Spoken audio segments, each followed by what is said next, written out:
Hola, muy buenas noches. Mi nombre es Santiago Martínez, estudiante de la Universidad Nacional Abierta y a Distancia, perteneciente a la Escuela EXA de Artes y Humanidades.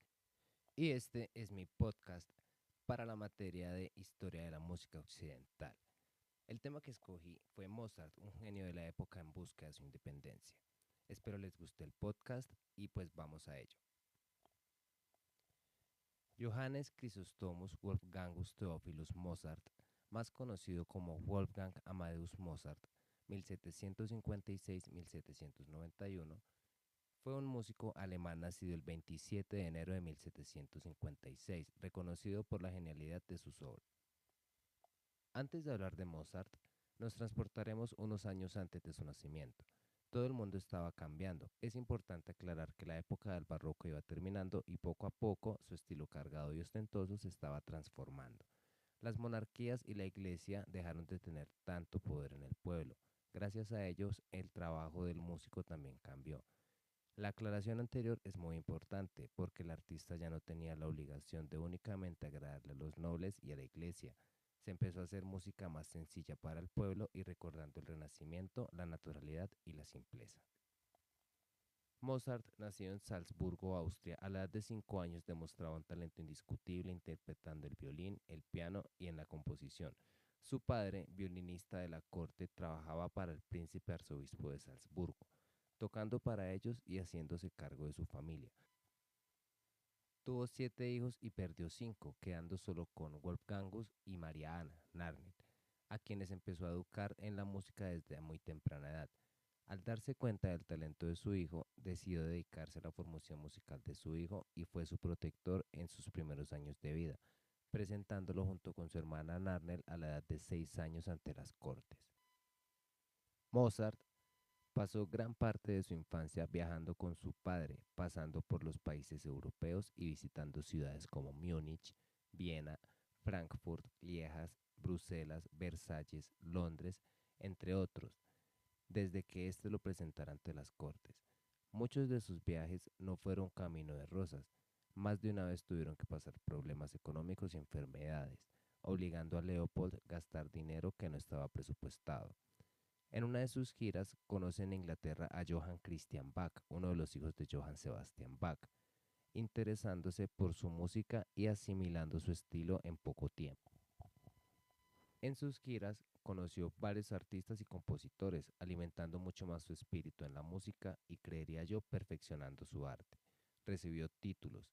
En Italia un padre lo acogió y le ayudó a entrar a la Academia Filarmónica, y así pasó su adolescencia entre giras y ovaciones. Su vida empieza a cambiar cuando el antiguo príncipe de Austria fallece y el nuevo príncipe tenía actitudes y una forma de ser diferentes a lo que él acostumbraba. Aún así siguió componiendo y mejor que antes, y en octubre de 1773, a la edad de 16 años, compone la Sinfonía número 25 en sol menor K-183 en Salzburgo, una de mis favoritas. Y 2 años después, en 1775, consigue permiso de Coloredo para irse de gira, pero esta vez acompañado de su madre. Duró varios meses en varias ciudades de Europa hasta que llegó a París en 1778, pero no tuvo el éxito que esperaba. Compuso el concierto para flauta y arpa en do mayor en abril, muy bello me parecer. Pasaron algunos meses en París, tal vez con una vida precaria. Eso contribuyó a los problemas de salud que probablemente su madre tenía y en julio del mismo año ella fallece, creando también ciertos malentendidos entre él y su padre. En 1781, la corte de Coloredo estaba establecida en Viena. El príncipe arzobispo lo mandó a llamar para que entregara un encargo a Salzburgo y quedarse de paso allá, pero Mozart envió una carta de dimisión y el arzobispo la aceptó sin vacilar, puesto que la relación entre ambos estaba muy deteriorada, y así Mozart se queda en Viena componiendo y libre de ataduras como miembro de la corte de Salzburgo. El 2 de agosto de 1782 se casa con Constance Weber, con quien tuvo 7 hijos y solo 2 sobrevivieron. Viena para Mozart era un lugar que le gustaba y donde su música era muy aceptada. En Viena entabla relaciones con Haydn, uno de los grandes compositores de la época. Se dice que estuvieron juntos varias veces, que sus improvisaciones y cuartetos de cuerdas encantaban al público. En 1783 compone una de las obras más conocidas, la sonata para piano número 11 en la mayor, Ronda a la turca. Durante 1781 y 1787 tuvo una vida rodeada de lujos. Vivió en un edificio exclusivo de Viena junto con su esposa y dijeron algunos historiadores que su vida simulaba como si fuese un miembro de la realeza. Hacían fiestas casi todos los días y pagaban sirvientes para sus tareas diarias. Poco a poco iba acumulando deudas a pesar de su éxito como compositor y músico. Su vida desenfrenada lo iba hundiendo en ruina y con el paso del tiempo sus conciertos dejaban de agradar al público vienés, obligándolo a cambiar su residencia varias veces y cada vez a sitios más económicos. Presenta la Sinfonía número 40 K550 en sol menor en julio de 1788, de las primeras que escuché personalmente y que para mí es la mejor, a pesar de la belleza de las otras que he escuchado, como el concierto para flauta y arpa y la Sinfonía número 41 Júpiter.